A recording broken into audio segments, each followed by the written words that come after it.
یک خبر خوش برای دختر خانما. شکر مکاتب برایشان باز شدن، می توانند که بعد از این یک خبر خوش برای همه دخترها، همه دختر خانم هایی که در خانه هستند. بازم خیلی خوشحال هستیم که مکتب بازم قسمی برای ما باز شده.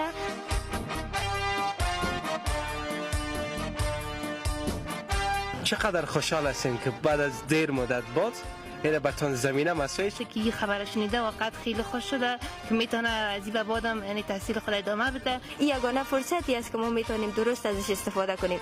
بسیار زیاد تشکر از حکومت ما که این زمینه اما مسائلی است که همین قدر دست ما یاد بگیریم. مادر تحصیل کرده باشه طبعا اولادش هم با سواد تربیت میشه. حدود 2 سال 3 سال شد که مکتبا بسته هستن. ان شاء الله که تمام دختر خانمای ما که نامید شده بودن ان شاء الله که این خبر وقتی که به گوششان میرسن بسیار خوشم که میتونن دختران در فعالیت این بچه‌ها و تدریس خودشون ادامه بدن. از خوشحال شدم، اشکای خوشحالی از چشمانم جاری شد.